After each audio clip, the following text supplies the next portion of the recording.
Welcome back everyone. Let's start our learning with the thought for the day. An error doesn't become a mistake until we refuse to correct it. Wake up every day stronger than yesterday. Face your fears and wipe your tears. Dear students, it is very common to make mistakes, but the best thing is to correct yourself with time. Every day we can make improvements to become a stronger, fearless and successful person. Okay, so I hope you are going to follow this thought. Now let us move towards our topic for today. We were doing pronouns and we have already completed personal pronouns, possessive pronouns and demonstrative pronouns. So let's begin, move towards our next pronoun, that is the interrogative pronouns. First see the definition. Pronouns that are used to ask questions are interrogative pronouns.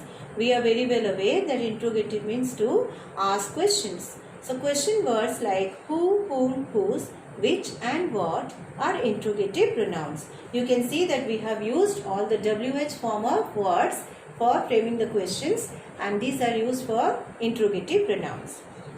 Who, whom, whose and which are used for people. That means if you are going to ask anything about any person, then you are going to use these four words. And which and what are used for things. So you can see one common thing, that is which is used both for persons as well as for things. Now let's see some examples. What do you want for your birthday? Now what do you want shows that you something. So things, for things we have used the word what in the interrogative sentence. Now which book do you want to buy? Now book is again a thing. We have used the word which. Now which is used both for persons as well as for things. Okay, now let's move to the next example. Who do you think will win the football match? Who do you think? That means we are asking for the person, for the team who is going to win the football match. To whom are you speaking? You may also write this sentence as whom do you want to speak to? Okay, so the person, again the person, so we have written whom. Now next comes whose socks are those? So whose is again asked for inquiring about the person to whom the socks belongs to. So these are the interrogative pronouns and these are the words that we use to ask the questions. Now next, let us go to the next one, that is the reflexive pronouns. Let's see the definition of reflexive pronouns. Such pronouns are used when the action done by the subject turns back or reflects back on the subject. It is always used as an object of the verb. Reflexive pronoun is always used like an object. I hope you remember object. We have two kinds of objects, direct and indirect object. So here we are going to deal with those two objects. So here reflexive pronouns are always considered as the object and not subject. Okay, let's see the example. Ramesh cleaned his room himself. This is action done in is the cleaning of room. Now who is the person cleaning the room? Ramesh, right? Ramesh himself. So reflexive pronouns can never be used as a subject. Okay, so you cannot write it in the manner like himself cleaned his room like this. It is completely wrong. You cannot start the sentence with himself. Himself being a reflexive pronoun is going to be used as an object and not as a subject, right? Now next is, it can be used in questions also, like how did you hurt yourself? Now again, hurt yourself. This yourself is pointing out to you. So it is reflecting back to you. So again it is reflexive pronoun. So it is, I hope it's understood. Next is the emphasizing pronouns. Let's see the definition. Pronouns that are used to emphasize or stress on something. Emphasize means to stress, to put efforts, to put some stress on a particular thing, are called emphasizing pronouns.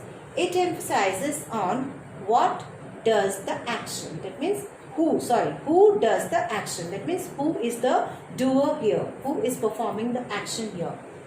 Now like our previous example, we are taking the same one here also. Ramesh himself cleaned his room. In the previous one, we have written Ramesh cleaned his room himself, right? So cleaned, and then after the verb himself was put.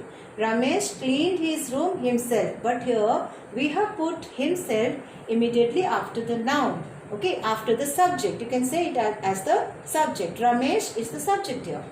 And we have used the emphasizing pronoun just after the subject, or you may say it as a noun. Just after the noun or after the subject we have used.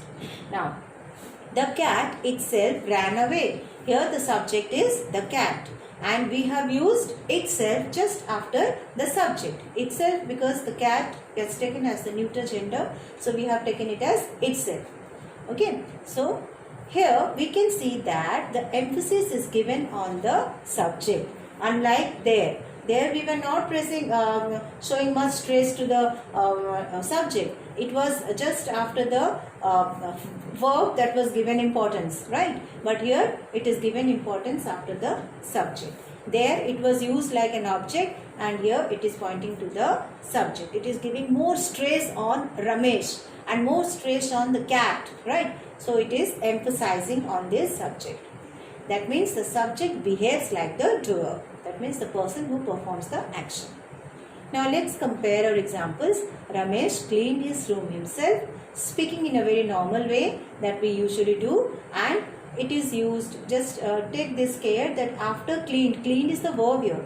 After that we have put the word himself, which is the reflexive pronoun. And when we have used it after the subject, that is Ramesh, in the next example, then it is taken as the emphasizing pronouns. Ramesh himself cleaned his room. That is stressing more on himself. Okay, so that was all for today's class. I hope you have understood these 3 pronouns, and in our next class we shall be doing 3 more pronouns. But before that, just a few things given for your home assignment so that you can just have a practice of it. Pick the pronouns and write their kinds. So you are going to write down these words and underline the pronouns and write their kinds, and be very careful. Like I myself carried the heavy bag. Myself is put after the subject, right? So what kind of pronoun it is? In the same way you have to see the other sentences also. So we are going to meet again in our next class. Till then, stay safe. Bye.